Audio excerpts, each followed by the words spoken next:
Fala pessoal, tudo bem? JP Castilhos aqui de novo para mais um Sporteca to the Point. E hoje a gente está com dois convidados, a gente tem dois convidados hoje. Um já é da casa, né? O Fabinho Scripelite, que é um dos fundadores da Sporteca. Então, Fabinho, muito legal ter você aqui com a gente. E um outro convidado que é super especial e que é um parceiro já de trocas de ideias sobre inovação, sobre tecnologia, e é um cara que está na vanguarda dessa indústria, é o Cristiano Kruel, da Startse. Então, sejam muito bem-vindos, Fabinho e Kruel. Fabinho. Obrigado, JP. Bom, gente, prazer estar aqui com vocês, dividindo esse espaço com vocês aqui. Super animado para a nossa conversa. Show.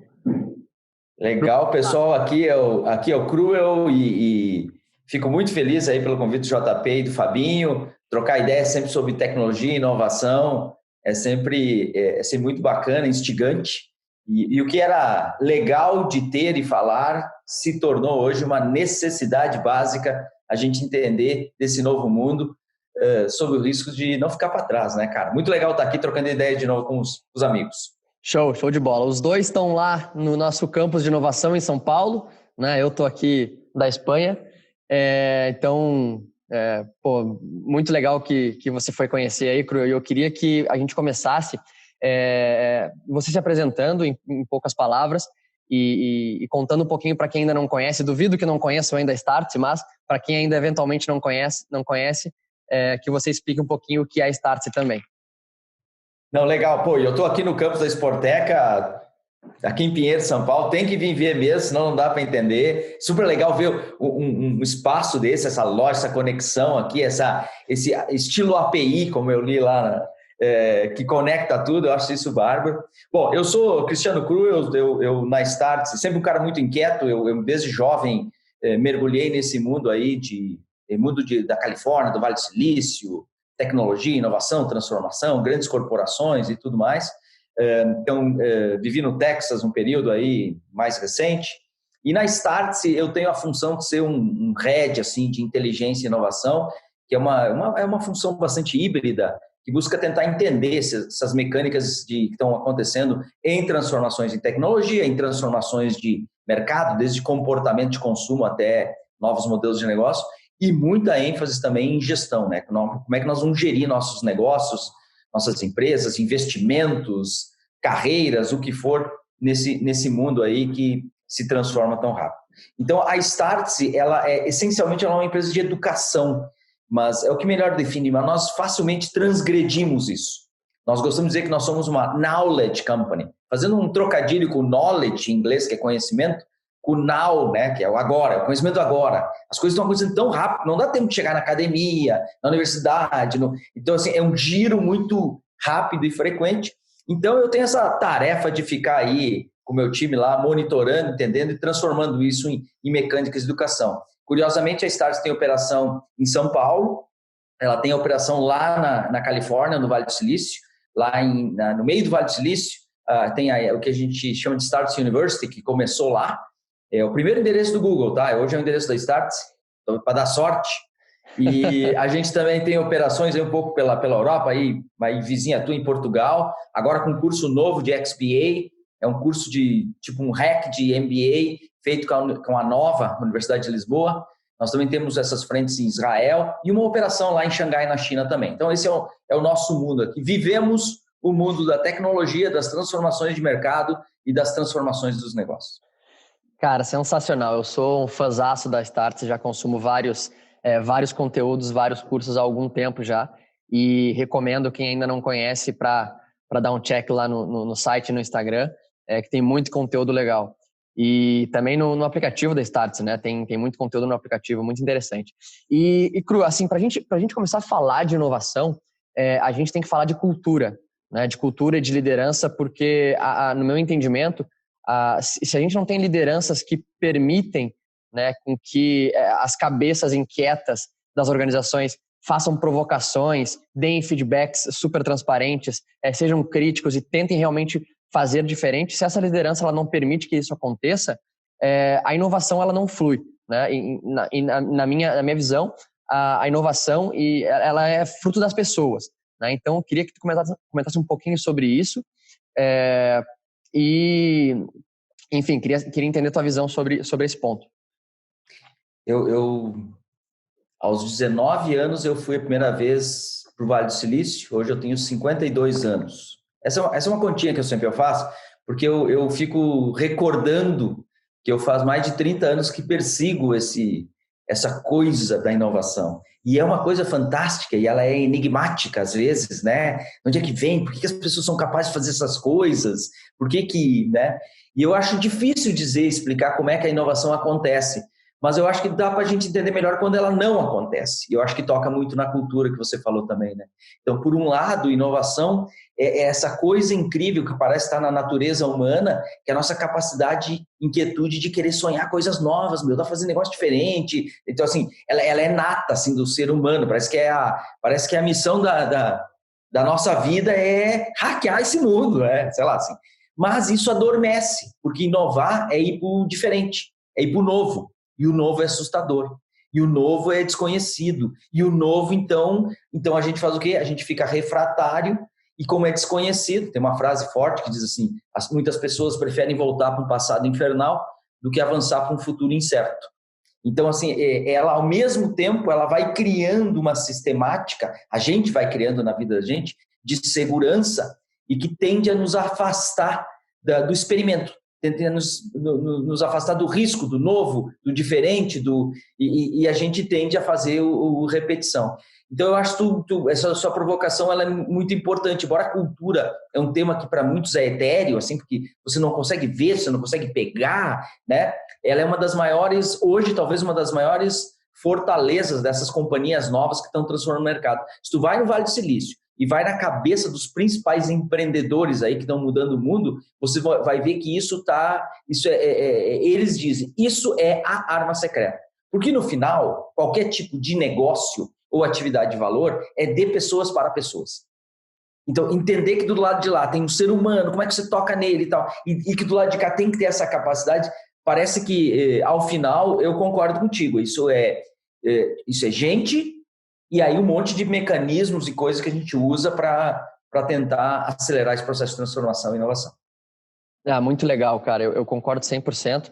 Acho que o Fabinho também tem essa mesma visão. Teve nos dois lados também, né, Fabinho? Teve algum tempo lá no Vale e acho que pôde comprovar também essa mudança, de repente, de mindset, se assim a gente pode chamar, do mercado brasileiro para o mercado americano, né? Perfeito. Eu tive a mesma experiência que o Guru teve há muito tempo atrás, eu tive lá no ano passado, inclusive com o Crude sendo meu principal provocador, mentor lá no Vale para explorar o Vale e ter essa mudança de mindset, né? E assim, acho que a conclusão final é que o Vale tem o ambiente dele próprio, mas aí acho que é uma outra discussão. Ia fazer mais um podcast aqui, mas a gente sempre consegue ter essa inquietude que o comentou em outros lugares também. Então, e o Brasil tem muita oportunidade. Então, essa inquietude aqui no Brasil, esse mundo de oportunidade que a gente tem aqui é o casamento perfeito. Então, assim. Cara, e assim, a gente falando de cultura e gestão, a gente, como o nosso tema aqui é esporte, né, a gente tem muito essa ideia de que inovação é tecnologia, né?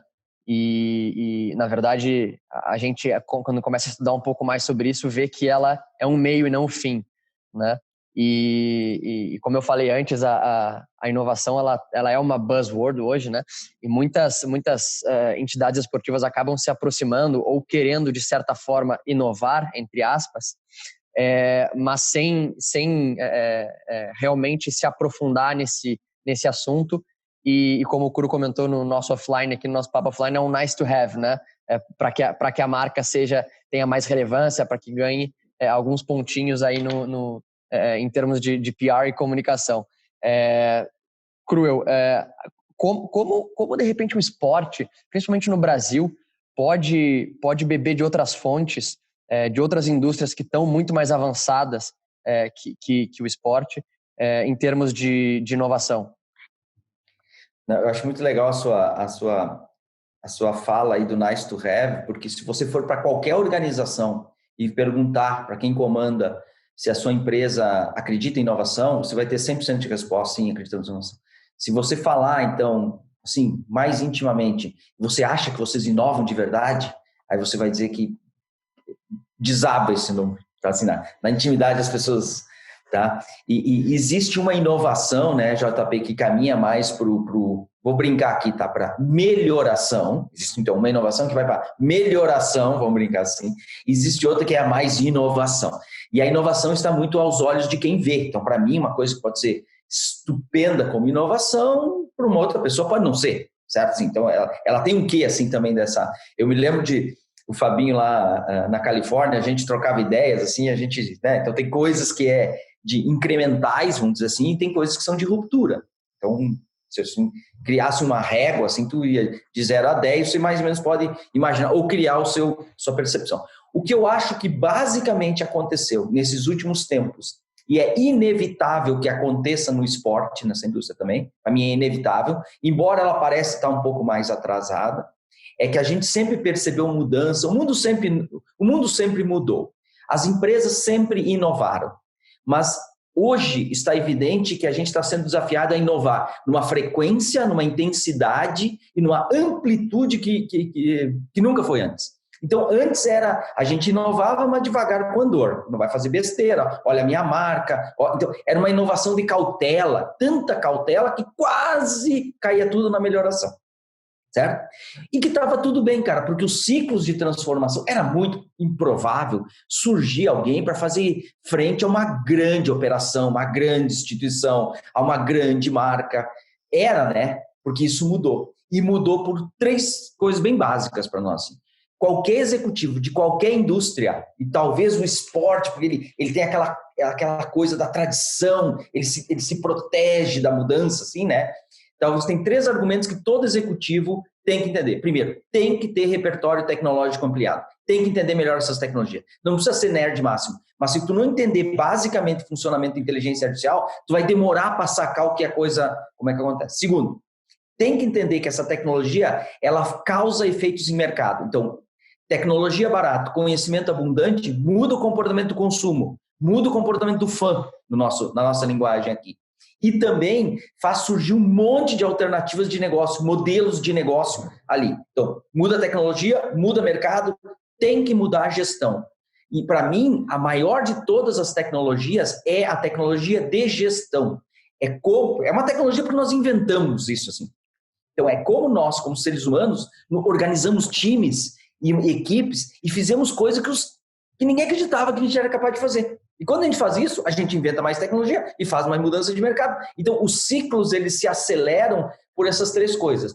Nova tecnologia, novo mercado, nova gestão. Isso é um entendimento que eu tenho. Então, o que a gente viu acontecendo? Setor financeiro, no Brasil, setor financeiro, surgindo startups ali, e daqui a pouco aquele negócio escalou, e quando você viu, né? Aí começa a ver isso em várias... É como se fosse um amigo nosso desenhou um vortex, assim, ele começou nessa indústria, aí tu vê na outra, aí tu viu na mídia, os jornais, caindo, né? Aí você vê começa a ver aquilo, e eu acho que o esporte está nessa esteira. As mudanças ainda. Eu acho que o que mudou nos últimos 30 anos no esporte, se tu imaginar os próximos 10 anos, vai mudar 10 vezes mais do que mudou nos últimos 30 anos. Provavelmente. E isso não é papo de futurista barato, cara. Isso é só abrir a janela e olhar o mundo lá fora. Tem muita coisa acontecendo, né? E aquela coisa, quem não começar agora já está atrás, né? Então, essa questão de inovação, a estrutura tem que estar minimamente preparada, né, para absorver tudo isso, né? E esse é um dos grandes entraves que a gente, com a nossa experiência no mundo do esporte, tem visto no Brasil. A gente vê que gestores e que as entidades elas estão se obrigando, principalmente depois da pandemia, que iniciou a pandemia, a gente viu que por eles terem sofrido na carne, né, na receita, a questão dos estádios fechados, etc., muita gente começou a olhar para a inovação como uma válvula de escape.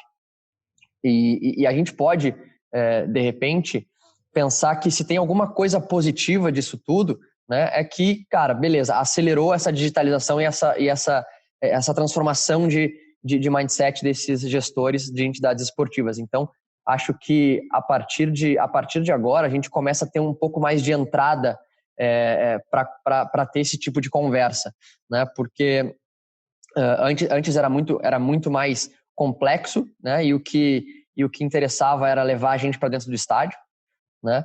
E hoje é como eu me mantenho perto desse torcedor, mesmo não tendo jogos no final de semana com portões abertos, né? Então muda a perspectiva, né? E os clubes, e a gente falando especificamente de futebol, começam a correr atrás de novas alternativas e naturalmente a inovação e a tecnologia são uma válvula de escape, né? JP, deixa eu dizer uma coisa sobre a pandemia que eu tenho só dúvidas, mas em poucas certezas. Mas uma certeza que eu tenho é que o maior blocker de inovação na história sempre foi comportamento humano. As pessoas não gostam de mudar comportamento. Isso nós, assim, mesmo nós aqui envolvidos com isso, eventualmente nós ficamos reticentes a experimentar uma coisa nova e tal, né? Tentar um restaurante novo em vez de ir naquele que você sempre sabe que dá certo. A gente tem esses comportamentos de defesa e proteção. Agora, para mim, o que a pandemia fez, ela bateu de frente, cara. Ela deu um carrinho por trás no comportamento humano. Então, o que acontece? Como a gente era seguro para... Não, eu procrastinava, vou fazer ano que vem, deixa o orçamento do não sei quando, vamos esperar para os outros fazer antes para ver se dá certo. Sabe esse negócio? O que a pandemia fez, ela deu um sopetão, cara. Ela deu um empurrão, um soco, um tranco no comportamento. Então, muito do comportamento humano foi obrigado a mudar. Nós somos obrigados a mudar. Ao jeito que eu estudo, ao jeito que eu acesso minhas finanças, o jeito que eu compro as coisas em casa, o jeito que eu entretenimento, o jeito que eu me exercito. Se olhar, mudou. E quando destravou isso, talvez a pandemia, daqui a muitos anos a gente vai olhar e dizer assim, cara, foi lá que abriu as resistências, como elas foram atacadas, aquilo abriu. E aí as transformações possivelmente vão se acelerar demais. E-commerce nos Estados Unidos cresceu em 10 semanas o que tinha crescido em 10 anos. No Brasil, o share do e-commerce no retail total do Brasil pulou de 7% para 12% ali entre maio e junho. Então, assim, ó, cara, são saltos quânticos, são transformações, são viagens no tempo, sabe? Pá! Sim. Foi isso que a pandemia falou. Então, eu acho que sim, ela vai como efeito, ela vai acelerar a mudança em todas as indústrias. E quando vocês falam esportes, eu boto o esporte no centro, eu vejo o futebol, eu vejo um círculo fechado do esporte. Mas se tu ampliar a visão, tu vai ver que no esporte tem educação, tem serviço financeiro, tem marketing, tem propaganda, tem merchandise, tem tudo, cara. Tudo. E o esporte no tamanho do Brasil, o futebol no Brasil é uma cadeia no PIB que eu nem sei se dá para calcular. Porque ele conecta em tudo, né? Exato. Isso é uma coisa legal de tecnologia, né? Que enfim, a base tecnológica ela pode ser a mesma para uma fintech, mas que pode ser aplicada em certo nível em uma sport tech que vai prestar um serviço, que vai desenvolver uma solução para o mercado esportivo. Então isso é muito a tecnologia sendo transversal, entregando soluções para diversos mercados, para diferentes problemas, né? Porque no final das contas é isso, né? A gente quer resolver problemas, né? Isso é sensacional, né? Eu também fazer um comentário para tentar sintetizar um pouco do que vocês falaram agora, mas falando do clube, né, que é o eixo crucial nessa cadeia inteira. A gente pensa assim, uma das provocações que a gente faz muito com os executivos, que eles são, o clube de futebol, na verdade, ele é uma empresa de entretenimento. E vamos supor, como Netflix, nessa parte de tecnologia, uma coisa que é fundamental eles terem na mente é que a tecnologia tem que ser do clube. Ele tem que ter um cara lá tem tecnologia, um desenvolvedor e tal. O Netflix mesmo. O Netflix ele não fica comprando tecnologia para depender de outro. Ele tem a tecnologia própria. Então, essa mudança é fundamental para ele entender. Assim, pode ter um custo alto no começo, se a gente for analisar a valorização, pode até ser que tenha no começo, mas num prazo justifica ter isso. Então, acho uma coisa importante que tem que estar na cabeça dos executivos também. Isso você acha que é uma coisa que ainda a gente precisa amadurecer muito no Brasil, Cru, mesmo em outros cenários, em outros mercados, para ter esse mindset de ter tecnologia proprietária? Eu acho assim, hoje se a gente olhar e dizer assim, essas empresas de tecnologia, né? Tu vê assim, a maior empresa em valor de mercado da América Latina hoje é o Mercado Livre, que é uma empresa de, vamos dizer, tecnologia. As duas maiores empresas chinesas da atualidade são Alibaba e Tencent, duas empresas de tecnologia. As 5 maiores empresas americanas da atualidade são empresas de tecnologia, Fanga, Facebook, Amazon, Google, né? Microsoft e Apple, tá? Eu acho que logo a gente vai ter que parar de falar isso, porque todas as maiores empresas serão empresas de tecnologia. Todo clube tem que ser uma empresa de tecnologia. Todos nós temos que ser uma empresa de tecnologia. E quer ver um detalhe? Hoje a gente vê a tecnologia muito claramente no digital, a gente vê ela, liga na tomada. Mas se tu der um passo para trás, tu vai ver que tecnologia é tudo.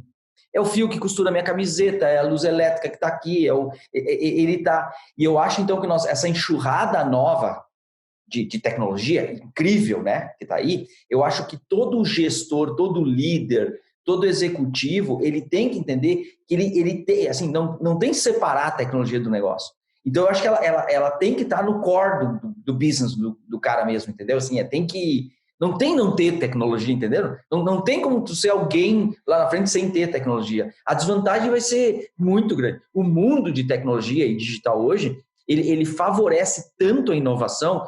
Deixa eu dar um comentário para vocês para a gente entender o lado de negócios.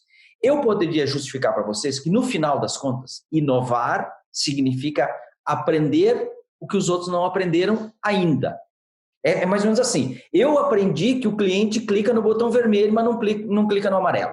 Eu aprendi que se eu cobrar 12 em 2 vezes, vende mais que cobrar, sei lá, 14 em 10 vezes. Eu aprendi que... Então, se tu olhar, inovação é o aprendizado das coisas que ninguém sabe. Por isso que eu tenho... Inovar é fazer uma coisa que ninguém sabe. Nunca ninguém fez, em teoria, né? Se nunca ninguém fez, como é que você sabe que vai dar certo? Você não sabe. Você tem que entrar na ciência da experimentação, que é a ciência de aprender as coisas que ninguém sabe. Então, o mundo digital, ele é uma máquina que favorece aprendizado. Eu tenho assim, 1 milhão de seguidores. Se eu botar, eu boto 2 postagens aqui e eu já sei o que eles sabem, o que eles gostam mais. No mundo analógico, como é que eu ia saber isso, cara? Então, o tempo que leva para eu aprender no mundo analógico é muito lento. E o cara no mundo digital, ele aprende muito rápido. Significa que ele inova cada vez mais rápido. Então, a boca do jacaré vai abrindo, que vai separando a parte de baixo da parte de cima. E por isso que é tão perigoso hoje o cara não entender e se atirar para esse mundo digital. Porque senão a velocidade do gap, ele pode aumentar muito rapidamente. Cara, sensacional, sensacional. E a gente volta sempre na questão de cultura, né? A cultura de experimentação, né?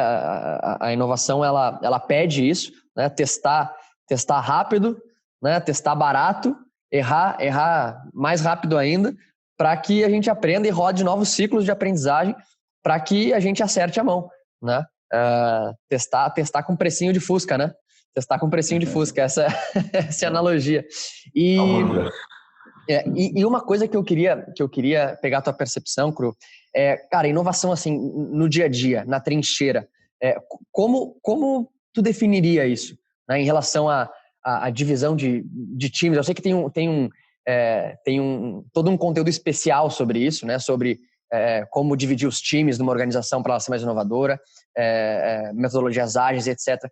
Mas se tu pudesse comentar isso brevemente, como você acha que deveria, por exemplo, um clube de futebol poderia organizar seu time interno para trabalhar de forma mais inovadora?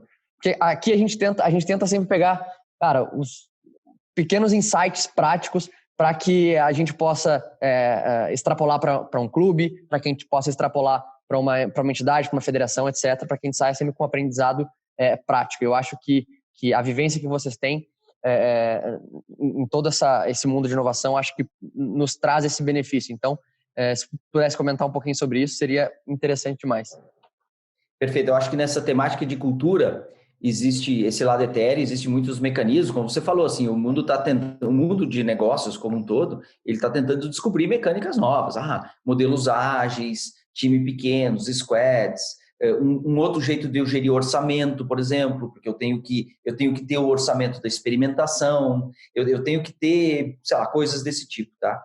Mas da sua provocação, talvez o melhor hoje, vamos dizer assim, que eu entendo uma operação de negócio, eu acho que a gente pode aprender um pouco com o Jeff Bezos da Amazon. Ele diz assim, na minha organização, todo executivo tem que entender que tem 2 tipos de decisão. Ele chama tipo 1, tipo 2. A decisão tipo 1, cara, é aquela decisão que você toma, você passa na porta e não dá mais para voltar atrás. Certo? É aquela decisão complexa, aquela decisão de projeto, sabe assim, que é quase all-in. Então, cara, tome poucas decisões dessas, quando você estiver calmo. Então, ele fala isso. E nós, no mundo dos negócios, todos nós somos desafiados, muitas vezes, a tomarmos decisões tipo 1.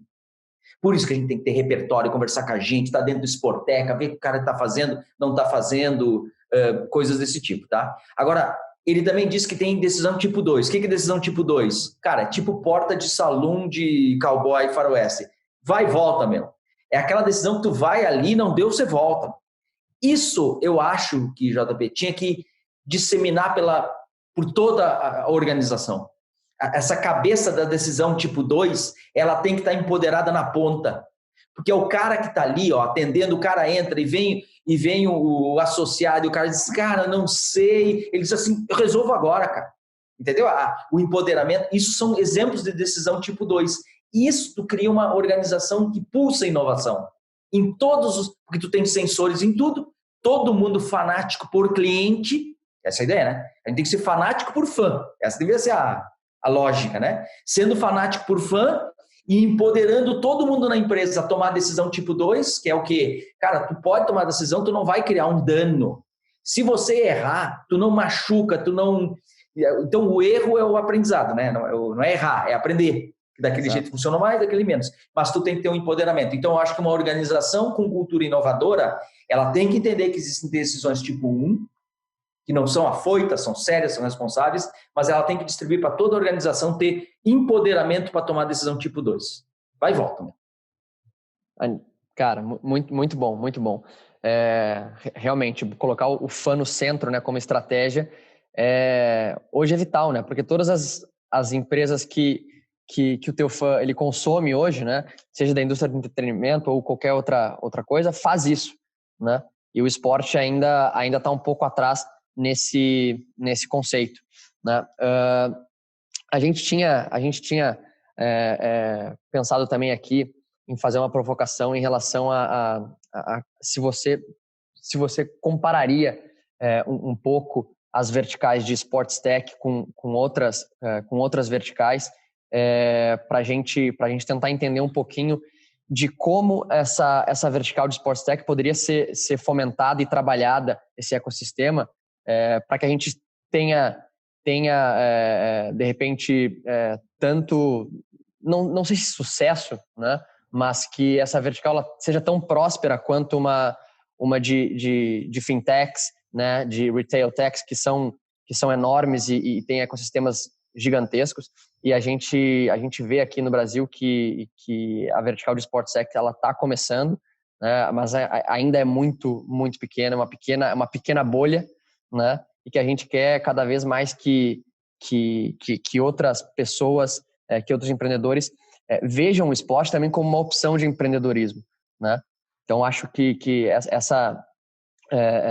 adotar boas práticas e entender como foi feito em outras verticais é fundamental também para que quem está dentro do esporte esteja aberto a fazer diferente, porque a tendência é quem está dentro do esporte, mesmo empreendendo, Cruel, tem um pouquinho essa mentalidade, né, de ser muito fechado, etc., ter barreiras altas de entrada. Isso é uma coisa que a gente quer cada vez mais exterminar, né, porque senão a inovação não acontece.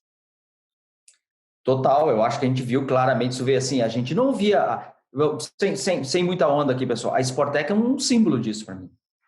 Entendeu? Assim, ela é uma materialização do que você está falando, porque a gente via acontecendo hubs na área de serviço financeiro, fintechs, a gente via em varejo, porque até acelerou por causa de pandemia, obviamente, mas tu pegava algumas assim que se consideravam mais tradicionais, agronegócio. Não, é tradicional, o agro já começou a se mexer, começou a acontecer isso. O mundo de construção civil, não, construção também, cara, a gente é diferente. Não, já começou a tomar golpes diversos.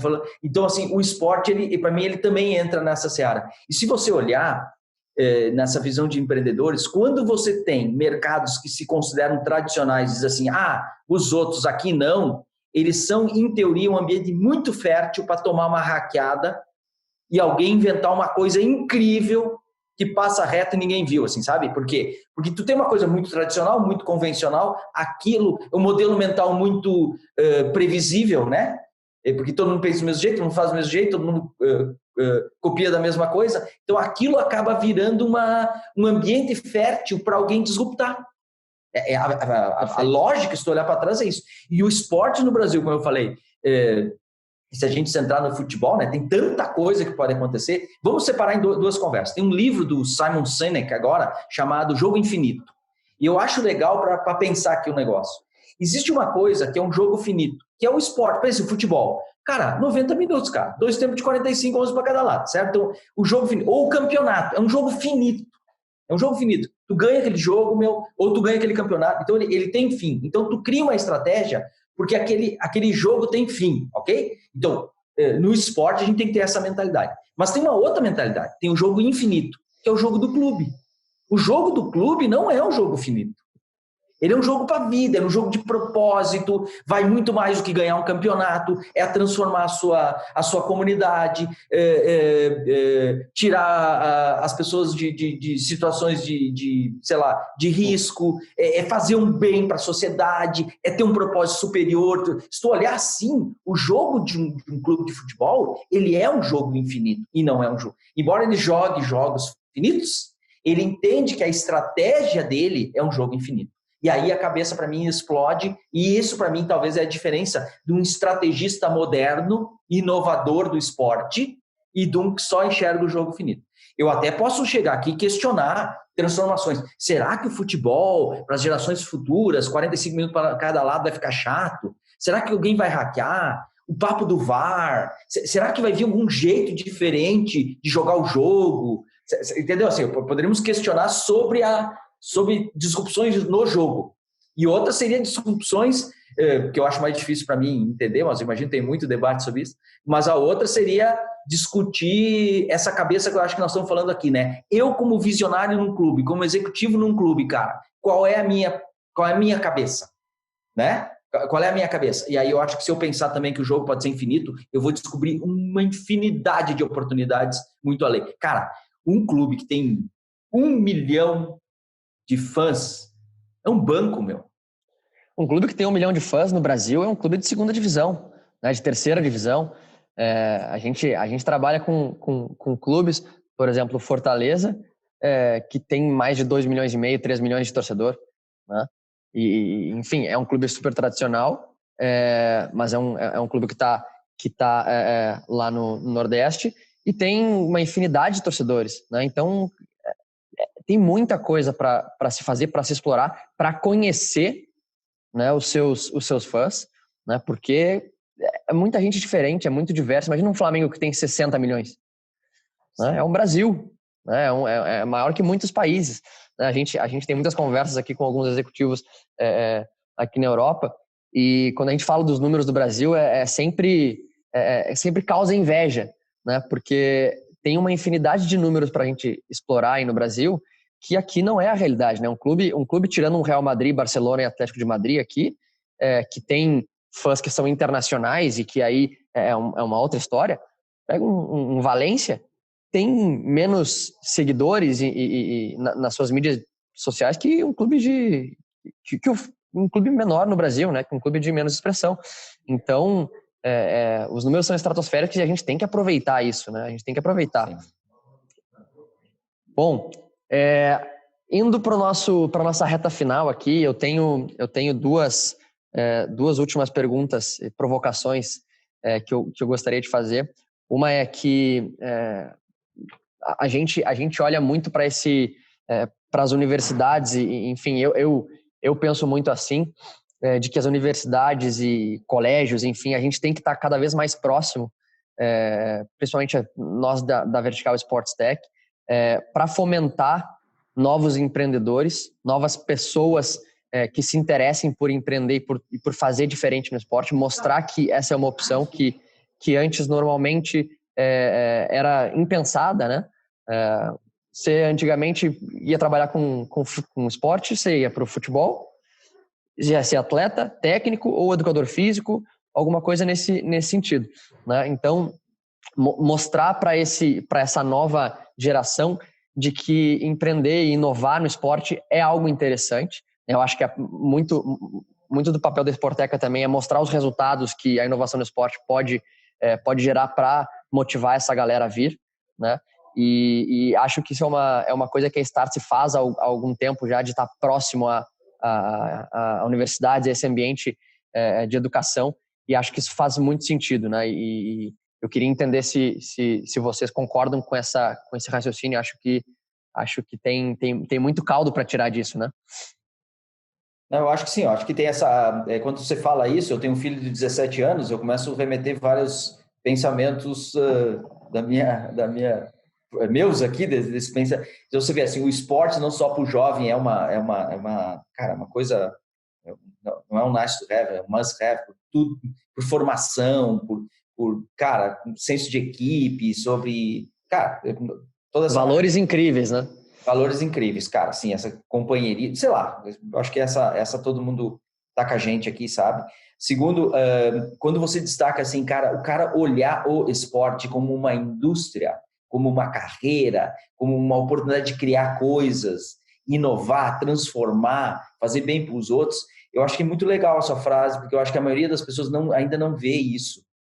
E se começar a instigar lá, nós temos um programa social que a Startse faz junto com jovens, escolas públicas, um programa chamado JA Startup, que é um programa social nosso. E tu vê isso aí agora, tem uma dica boa sua. Quando a gente começa a instigar eles a pensar, eles vêm com a cabeça fresca, eles começam a pensar possibilidades novas. Eu não teria dúvida que talvez seja um dos campos que a gente mais vai ver novos tipos de empreendimento no Brasil. Certo? Vamos lá. A gente vai ver muito empreendimento novo no Brasil, inovador, na área do agronegócio, que é enorme. Nós vamos ver no setor jurídico, porque é uma bronca, 100 milhões de processos, né? Tem muito problema. Tem muito problema, tá pronto para alguém arrumar a mão. E nós vamos ver no esporte, porque é a maior paixão que existe, cara. Então, assim, quando alguém entender aquilo, olha que campo fértil. Então, talvez instigar lá nos jovens, não apenas o espírito esportivo, como formação de caráter e tudo, mas pensa assim, cara, olha quantas coisas você vai poder empreender aqui, né? E todo mundo está entendendo que nós teremos muito mais empreendedores no mundo. Nós teremos muito mais empreendedores no mundo. E se eu for trabalhar para alguém, eu serei um empreendedor nesse lugar que eu estou trabalhando. Então, todos nós temos que ter o espírito empreendedor. Hoje, eu tenho 3 mantras para mim aqui que eu acho que podem ajudar nesse caminho final nosso aqui. Todos nós estamos sendo obrigados a aprender, aprender a aprender. Mais veloz, mais rápido, mais intenso. Segundo, aprender a empreender. Não imaginando que empreender é apenas dono de empresa. Trata empreender como um estado de espírito, uma vontade de querer fazer coisa diferente e tal. E o terceiro, aprender a inovar. Parece óbvio, mas aprender a inovar significa que eu me desafio a querer aprender mais e empreender de maneira diferente. Então, aprender, empreender e inovar, ele me posiciona, diz assim, cara, vem o que vier, malandro. Eu vou me divertir na vida e vou construir coisas, e se a vida mostrar os dentes feios para mim, eu vou arrumar um jeito de sorrir de volta para ela, né? Muito legal, cara, muito legal. Eu acredito muito nisso, acho que a gente se aproxima, nós dessa vertical do esporte, nos aproximarmos de escolas, de universidades e tal, é fundamental para a gente motivar e ter essa novas safras, né, de empreendedores e de profissionais para o esporte. Acho que a gente precisa disso. E a nossa última provocação aqui era entender se a Startse já começou a olhar para o esporte como uma vertical, se existem alguma ação que já foi feita, que pretende ser feita. Enfim, como a Startse tem visto esse movimento? Não, é legal, eu já tempo troco ideias aí com o Fabinho de possibilidades que a gente tem, contigo mesmo, eu acho que a Sporteca, e eu estou aqui hoje, quando você está no lugar, a sua percepção de mudança é diferente de quando você ouve falar. Então fica aí o convite para quem puder, né? Porque tu conecta, ele é físico, ainda mais nessa época de pandemia que a gente está tudo distante. O mundo a Start sempre estudou movimentos, então assim, a gente começou o primeiro evento fintech no Brasil, foi a gente que fez, tinha umas 300 pessoas, daí ele vai para 1.000 pessoas, 2.000 pessoas, agora nós fizemos um evento online, agora na pandemia, o Silicon Valley Web Conference, foram quase 400 mil inscrições. Então assim, tu vê lá, tu vê para trás, assim, tu vê aquela coisa acontecendo, assim, ó. Eu acho que agora o que eu espero, o que eu acho que eu vou gostar de dizer é o seguinte, que é muito pouco hoje o que a gente faz hoje em produtos de Sportec. E eu acho que a chance que a gente tem, nós aqui juntos, trocando ideia, motivando outras pessoas que acompanham, vem se juntar, cara, vem fazer grupo, vem se conectar, eu acho que isso pode ser, eu acho que o que nós estamos fazendo aqui, se daqui a 2 anos o cara falou, caramba, olha tudo que aconteceu. Então, eu acho que tá pulsante, tá? Sabe que a coisa está presa? Eu acho que assim, quando a gente abrir, eu acho que vai explodir de coisas e com certeza a Startse quer estar junto nesse movimento aí. Show, muito legal. Bom, queria agradecer Fabinho e Cruel, especialmente pelo tempo, por estarem aqui com a gente. Sei que a correria é bastante grande, principalmente nesses tempos de home office, né? A gente acaba trabalhando ainda mais, né? A gente fica o tempo inteiro conectado e trabalha ainda mais. Então, de verdade, muito obrigado. Acho que foi super enriquecedor para quem está ouvindo aqui e espero que sim, a gente consiga fazer muitas coisas junto com a Startse, porque ela sempre foi uma das inspirações da Sporteca. Falo por mim, acho que falo pelo Fabinho também. Enfim, muito, muito obrigado. E só queria pegar um recadinho final de vocês para a gente encerrar. Bom, eu queria agradecer o convite de vocês aqui, super, estou achando a casa um show e eu espero a gente ter mais coisas para falar e a gente bater um papo, gostei muito aqui porque a gente foi no papo da cultura, da cabeça das pessoas, nós podia ter entrado no papo de inteligência artificial no esporte, só que isso é maluco, cada ideia que eu vejo e tenho, mas assim, muito legal, agradeço o JP, agradeço o Fabinho e estamos juntos. Eu também quero agradecer a todo mundo, vocês dois, pelo papo. É sempre excelente, né? A gente tem essas conversas entre nós algumas vezes e sempre extrapolam, né? A gente começa a falar de alguma coisa e de repente alguém volta a fazer inteligência artificial no meio e a gente já viaja, aí a gente já fica fazendo quase que um negócio novo. E é isso muito a ideia da Sporteca, né? Esse ano, obviamente, não vai dar para compartilhar, fazer evento assim, mas é muito disso que a gente gosta de provocar aqui, né? Essas discussões que trabalham e que isso sempre tem aqui nesse ambiente nosso com pessoas incríveis, né? Então, é isso, muito obrigado.